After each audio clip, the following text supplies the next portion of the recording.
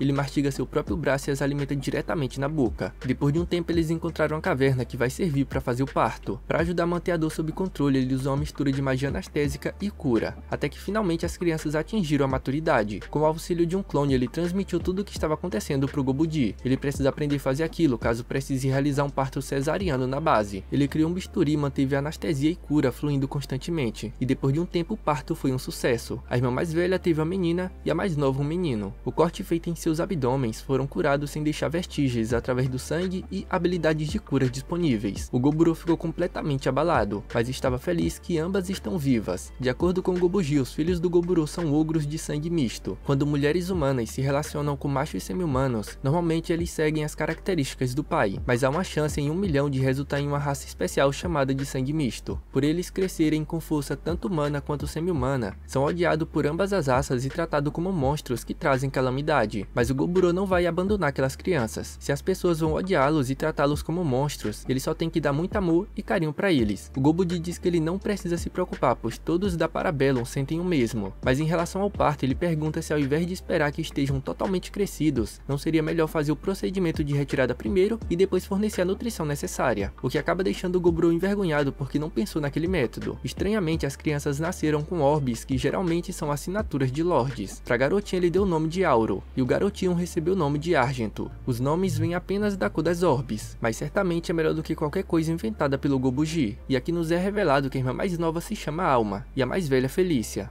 No 112º dia, ele saiu sozinho para explorar a região em busca de presas poderosas e desconhecidas. Foi quando ele se deparou com uma criatura majestosa, um veado branco. Pela aparência daquela criatura, o Goburo sabe que só tem 30% de chance de vitória mesmo usando todas as suas habilidades. Mas o veado branco apenas larga seus chifres e vai embora. Ele não tem dúvida de que aqueles chifres têm algum tipo de habilidade, mas ele vai deixar para as crianças. Um pouco mais adiante, ele encontrou um grupo de humanos e demi-humanos lutando contra Fomorianos. Aquele grupo é a força de combate mais forte que ele encontrou nesse mundo. Eles até conseguiram derrotar 4 Fomorianos, mas eventualmente acabaram ficando exaustos. Então, o Goburo intervém e derrota o chefe Fomoriano com um ataque furtivo. Ele até pensa em enfrentar aquele grupo, mas quando ele viu o chefe do grupo, veio a ideia de que talvez aquele grupo poderia derrotar o chefe Fomoriano. Portanto, o Goburo toma uma decisão de amizade, lhes dando algumas poções de cura. Em seguida, ele guarda o corpo do chefe Fomoriano e vai embora. Com a habilidade de premonição da morte, o líder do grupo viu que todos eles teriam morrido se tivessem enfrentado o Goburo. Enquanto voltava, ele mastigou o chefe Fomoriano e aprendeu as habilidades: Mal Olhado Mortal, Força Exagerada, Poder do Rei Gigante, Dignidade do Rei Gigante, Sabedoria do Rei Gigante e blá blá blá. Já na caverna, as crianças já estavam chamando o papai e aprenderam a andar. Ele aproveitou para alimentá-los com o chifre do veado branco, o que pareceu dar um aumento de força significativo para eles. Aproveitando, ele e a Ruivinha também comem um pouco do chifre do veado branco, e apenas um fragmento deu a ele 2 habilidades que ele não pôde identificar, e a Ruivinha ganhou a ocupação de devoradora de bestas sagradas. À noite, enquanto dormia, apareceu a mensagem de evolução. Os valores de níveis foram excedidos. O avanço evolutivo para Lorde Apóstolo, espécie extinta, é possível, e como sempre, ele sonolento não dá tanta atenção e apenas confirma que sim. 2 dias depois, a caminho da capital, a ferreira e a alquimista estavam prestes a dar luz, e como essa é a segunda vez, o Goburo está mais calmo porque ele já sabe o que precisa ser feito. Algumas horas mais tarde, elas já haviam dado a luz e estavam bem. A alquimista se chama Spinel, e a ferreira Emery. Ao filho da Emery, um ogro superior, ele deu o nome de Oniwaka, e a filha da Spinel, uma garotinha humana, recebeu o nome de Nicola. No dia 115, eles chegaram na cidade Purgatório. Lá, a princesa se fantasiou porque estão chegando perto da capital e seria problemático se a reconhecessem pelo caminho. Em seguida, ele vai até a guilda de aventureiros para coletar informações. Os aventureiros locais, vendo que o Goburo parece forte, perguntam se ele gostaria de treinar com eles. O Goburo acha interessante e coloca os 3 lords para treinar com eles, e se os aventureiros ganhar, ele vai presenteá-los com 5 placas de prata. Depois de um tempo, os lords conseguem derrotar todos. O Lorde de Cabelo Azul fica muito feliz que eles conseguiram ficar mais forte. O Goburo aproveita para apresentar seu grupo de mercenários. Depois, ele, a Ruivinha e a Gobumi saíram para fazer compras, e ele conseguiu encontrar um item bem raro naquele mundo, uma câmera fotográfica. Assim que ele voltou para a hospedaria, naturalmente tirou muitas fotos dos seus filhos. À noite, ele entrou em contato com todos os grupos que saíram da vila, mas quando ele foi ver o grupo do Gobukti, por algum motivo ele viu a própria morte. No dia seguinte, ele pediu à princesa para fazer um desvio porque está preocupado com seus companheiros que estão na cidade do Labirinto Grifos. A princesa disse que tudo bem, afinal eles estão adiantados para chegar na capital. No 117º dia, eles pegaram a estrada para a cidade do Labirinto Grifos. No caminho, ele notou algo de estranho com a Gobumi. Ela está frustrada que até agora não conseguiu evoluir para a forma seguinte, e apesar de amá-lo muito, ela ainda não lhe deu um filho, mas o Goburo a conforta dizendo que nunca, jamais vai abandoná-la. No dia 118, durante a tarde, eles chegaram na cidade do Labirinto Grifos. Lá, ele encontrou o Gobukti e a Gobue evoluídos. O Goburo pede uma explicação de como o Gobukti acabou matando ele. Acontece que no andar mais profundo daquela masmorra, eles encontraram um monstro chamado de Espelho da Mente. Ele basicamente tinha a habilidade de assumir a aparência do oponente mais forte que a pessoa que o encontrou pudesse imaginar. Durante a luta, o Gobukti acabou morrendo, mas essa era uma condição para ele evoluir. Contanto que ele receber a benção de um deus, ele pode voltar à vida. E nesse momento ele recebeu a benção do deus do relâmpago, evoluindo para uma nova forma de Minotauro. Assim ele conseguiu eliminar o Espelho da Mente. A Gobue evoluiu para uma variante de Lorde da Terra. Como sempre, o Gobukti pede para lutar contra o Goburo. Ele estava bem confiante dessa vez. Com a ajuda da sua bênção, agora ele pode manipular o fogo e o relâmpago ao mesmo tempo. O Goburo pode ignorar os relâmpagos graças à anulação de ataques elétricos, mas a resistência que ele tem ao fogo não será suficiente para resistir aos ataques do Gobukti. Então, o Goburo ativa o poder adamantino transcendental. Essa habilidade amplia enormemente todos os seus atributos. Em seguida, ele faz um combo com a dança das 1000 lâminas. O Gobukti levanta uma parede de chamas e salta contra-atacando com uma habilidade que tem um grande poder destrutivo. Quando ele se dá conta, fica preocupado com o que acabou de acontecer acontecer porque pode ter ferido algum companheiro que estava assistindo a luta, mas o Goburo controlou o ataque no último segundo para concentrar a maior parte do ataque no centro da arena. O Goburo pode se curar de qualquer coisa em pouco tempo, mas ele pode ter ferido alguma pessoa comum nesse ataque. Portanto, o Goburo ataca com um combo de habilidades mandando o Gobukti e esfriar a cabeça. Após se despedirem do grupo do Gobukti, 3 dias depois eles chegaram na capital. Chegando ao palácio, a princesa agradece pelo trabalho de escolta bem feito. Ela preparou uma recompensa especial para refletir essa gratidão e pede para que todos eles passem a noite ali no palácio. No outro dia, além do pagamento combinado, a princesa também lhe dá um papel comercial com sua assinatura e reconhecido pelo rei. Com isso ele terá acesso livre pela capital. Ele a questiona se está tudo bem ela dar algo assim para alguém aleatório que ela mal conhece, mas ela tem uma boa noção do caráter dele. Seja nos negócios ou na batalha, ele sempre faz o mínimo de esforço necessário para obter os resultados ideais, sendo altamente eficiente em todos os momentos. Além disso, ele mede cuidadosamente o risco e a recompensa para tomar a decisão apropriada. Então ela duvida que tal ser seria tolo bastante de querer ser inimigo do reino. O Goburo fica surpreso que ele estava se fazendo de inocente, mas que na verdade o estava avaliando esse tempo todo. Depois eles pegam a estrada para voltarem para casa, mas o Goburo deixou seus clones espalhados pela capital. No caminho ele nota que a Gobumi ainda está incomodada com sua falta de força, então ele oferece lhe ajudar com o treinamento. Dito isso, ele invoca alguns gigantes com a invocação de gigante inferior, e a Gobumi passa o dia treinando até ficar completamente exausta ao ponto de desmaiar. Mais tarde naquela noite, apareceu a mensagem de evolução para Gobumi. No 125º dia, ele é acordado pela Gobumi, que agora é uma variante de nobre vampiro, que a deixou muito feliz. Ele também ficou muito feliz pela evolução dela, porém, mais importante, ele está feliz em ver que ela consegue rir novamente. No dia 126, finalmente eles chegaram na Floresta Kudel, e ficam surpresos ao ver a reforma que fizeram na caverna, além de que também aumentaram o campo de plantio. A Dríade também se mudou para a caverna e está cuidando de plantar os vegetais e frutas. De agora em diante, ele pode chamá-la de Doriane. Eles aceitaram outra espécie para morar com eles. Apesar de não serem muito bons em combate, são excelentes com a mão de obra, além de serem fofinhos. De repente, o Gobuji vem avisar que o Gobuji foi hospitalizado e que não lhe resta muito tempo de vida. Então ele vai até o Gobuji apresentar seus filhos. Ele fica feliz que aquele pequeno Goburo que ele segurou em seus braços já tem seus próprios filhos. Goburo conta que agora ele é um Lorde Apóstolo e vai usar o nome de Aporo. E como Gobukti é uma nova espécie de Minotauro, ele vai se chamar de Minokti. A Gobumi vai ser chamada de Kanami e a Gobue vai continuar como Terrai. O Gobuji está contente de ter conseguido falar com ele em seu último momento, até que infelizmente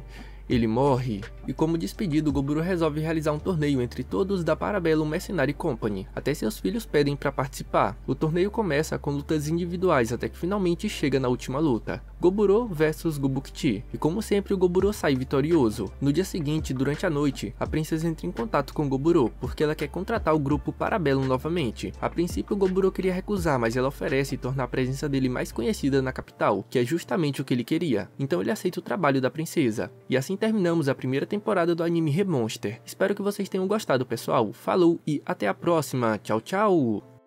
Acabou, pessoal!